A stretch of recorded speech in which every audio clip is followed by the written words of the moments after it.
Gracias, señor presidente. Señorías, señor presidente en funciones, muchas gracias por comparecer y muchas gracias por citar a Ben Bella, un héroe de la Guerra de Liberación argelina. Creo que la próxima vez que nos veamos le voy a regalar Los condenados de la tierra de Frantz Fanon, con el permiso, eso sí, de su ministro del Interior, que a lo mejor está preocupado si lleva usted a cabo lecturas subversivas y a lo mejor le pide a algún comisario de policía que le investigue, si lee usted a Frantz Fanon o a Ben Bella. El problema es que estará usted de acuerdo conmigo, señor presidente en funciones, en que después del acuerdo al que han llegado ustedes en Europa, citar a Ben Bella en sede parlamentaria quizá pues no sea lo más adecuado, por no decirle a usted que quizá tenga usted algo de caradura, citando a Ben Bella después del acuerdo al que han llegado. Yo no voy a citar a Ben Bella ni a Frantz Fanon hoy, bien que me gustaría. Voy a citar el artículo 14 de la Declaración Universal de los Derechos Humanos, que dice algo muy sencillo. Dice, en caso de persecución, toda persona tiene derecho a buscar asilo y a disfrutar de él en otros países. Señor presidente, en esta Cámara, que es la sede de la soberanía popular, acordamos una declaración que establecía la posición de nuestro país, la posición de España en la reunión del Consejo Europeo el 17 y el 18 de marzo. Aquella declaración decía, y le cito textualmente, solicitamos que los acuerdos con Turquía contengan garantías de cumplimiento de la legalidad internacional y del respeto a los derechos humanos. Dicha legislación exige que exista la certeza de que se respete el principio de no devolución, que las personas puedan solicitar el estatuto del refugiado y, en caso de ser refugiado, recibir protección con arreglo a la Convención de Ginebra o con garantías equivalentes mediante derecho interno, lo que incluye también el acceso a derechos económicos y sociales garantizados en la Convención. Con todo el respeto, no sé qué parte de la declaración no entendió. Usted ha dicho aquí en esta tribuna hace un momento, con este mandato viajé a Bruselas. Pues bien, parece que no era un mandato. Finalmente, en el Consejo los gobiernos de los 28 Estados miembros de la Unión Europea aprueban por unanimidad un acuerdo con Turquía que, hay que decirlo claramente, es una vergüenza. El acuerdo sigue vulnerando las obligaciones de Europa con la legislación internacional de los derechos humanos. El acuerdo supone enterrar definitivamente el derecho de asilo en Europa y da la espalda a miles de personas que saben de lo que están huyendo, señores del Partido Popular. Huyen del terrorismo y de las bombas. Terrorismo y bombas de la misma intensidad, con el mismo valor moral que el que sufrió París o el que sufrió Bruselas. Esas personas no valen menos que los europeos, señorías.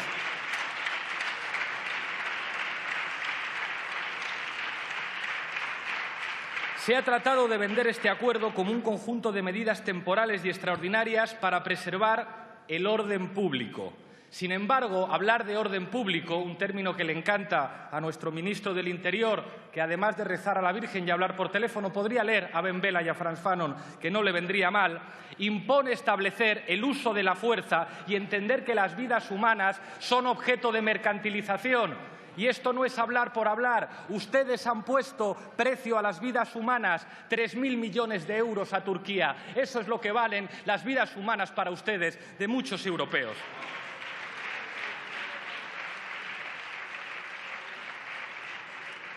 El Gobierno de España en funciones ha desatendido el mandato que era extremadamente claro que dio este Parlamento. Señor Rajoy, usted ha faltado el respeto a la soberanía, a nuestro pueblo, votando a favor de un acuerdo que contraviene claramente lo decidido por esta Cámara.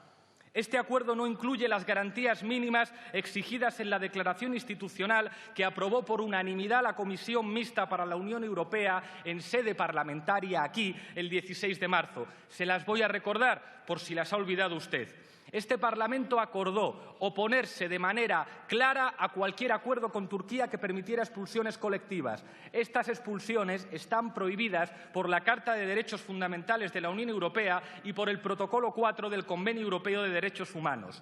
Esta Cámara, señor Rajoy, exigió que se garantizara el estudio caso por caso de cada persona refugiada querría que nos explicara, y esto es una pregunta para que añada usted a las anotaciones que está haciendo, cómo se va a estudiar el caso de cada persona refugiada de manera individualizada en apenas 2 o 3 días, como plantea el acuerdo, con garantías suficientes. Señor Rajoy, ¿cómo va a cumplir este procedimiento con la Directiva europea y con la legislación internacional de derechos humanos? Me pregunto cómo es posible cumplir con el derecho a abogado y a intérprete, con el derecho a recurrir la decisión del Estado con efectos suspensivos, con el derecho a acceder a organizaciones de derechos humanos que sean agencias especializadas y que no sean los agentes migratorios los que tomen la decisión definitiva sobre el caso de cada persona. ¿Cómo es posible esto en 2 o 3 días, señor Rajoy, como han acordado ustedes en Bruselas?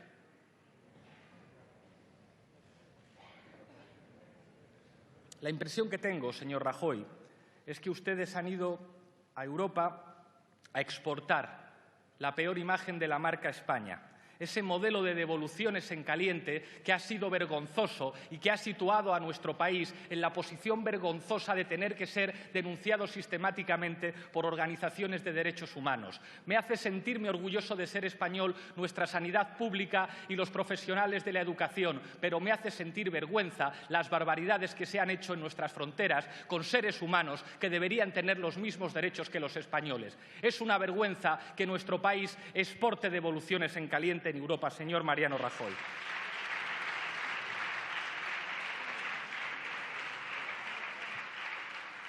Le recuerdo, señor presidente en funciones, que la declaración que establecía la posición de España decía que en las actuales circunstancias Turquía, y esto hay que decirlo muy claro, no es un país seguro. Turquía no es un país seguro. La declaración exigía que Turquía reformara su legislación para respetar la ley internacional y la legislación internacional en materia de derechos humanos y de derecho de asilo. ¿Puede usted explicar, señor Rajoy, a qué compromisos se ha comprometido Turquía? ¿Ha modificado Turquía su legislación en los 3 días que tardó en hacerse efectivo el acuerdo? ¿Puede usted explicarnos cómo es posible que los países de la Unión Europea, que tardaron más de 6 meses en llegar a un acuerdo sobre el reparto de refugiados, hayan tardado solamente 2 días en llegar a un acuerdo con Turquía a cambio de 3.000 millones de euros? Vamos a decir la verdad. Turquía no es un país seguro. La Unión Europea solamente pretende convertir a Turquía en una policía de frontera y al señor Erdogan en un centinela. Eso es lo que han acordado ustedes en el Consejo Europeo. Convertir al señor Erdogan en un centinela que trate de representar los intereses que la propia Europa y las obligaciones que la propia Europa debería tener con los refugiados. Turquía ha sido denunciada sistemáticamente por organizaciones de derechos humanos y organismos internacionales tan poco sospechosos de radicalismo como Amnistía Internacional o como ACNUR, por devolver a personas sirias o iraquíes a sus países de origen, vulnerando el principio de no devolución, exactamente lo que esta Cámara parlamentaria dijo que no se podía consentir. En el acuerdo no aparece ninguna garantía expresa para que Turquía respete ese principio. Esa cláusula estaba en los primeros borradores del acuerdo. ¿Puede explicar, señor Rajoy, por qué ha desaparecido esa cláusula? Turquía ha sido condenada por el Tribunal Europeo de Derechos Humanos en más del 93% de los casos en los que ha sido denunciada. Y actualmente en la frontera turca hay unas 200.000 personas desplazadas que residen en campos de concentración con condiciones atroces, sin agua potable ni saneamiento, con riesgo de secuestros y sin posibilidad de registrarse por miedo a ser devueltos a Siria. Señorías, quiero dirigirme a todos ustedes, pero en especial al señor Sánchez. En España hace falta un gobierno comprometido con el derecho de asilo y con los derechos humanos. Y le digo con toda humildad, quizá eso no sea posible cuando se llega a acuerdos con los que querían negar la tarjeta sanitaria a personas que solamente estaban huyendo de la pobreza, señor Sánchez. Quizá, señor Sánchez, en ese acuerdo, con más de 200 propuestas, ustedes hubieran podido tener la oportunidad de decir algo sobre el derecho de asilo, pero parece que el señor Girauta dice que de ese acuerdo no se puede tocar ni una coma porque se levantan de la mesa. Pues bien, yo le digo, con intolerantes, con los que no son capaces de reconocer los derechos humanos, es muy difícil hacer un gobierno progresista, señor Sánchez.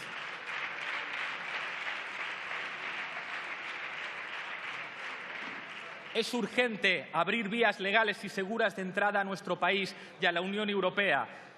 Es urgente establecer la posibilidad de solicitar el asilo en embajadas y consulados de terceros países. Todos vimos, y no se ría, señor Floriano, la imagen de un niño ahogado en la playa. La imagen de ese niño es consecuencia de la política europea que no permitía a su familia solicitar el derecho de asilo en embajadas o en consulados de la Unión Europea por culpa del protocolo Dublín III. Hace falta que nuestro país deje de llorar lágrimas de cocodrilo y exija en la Unión Europea que se respeten los derechos humanos y que se respete la legislación internacional en materia de derecho de asilo.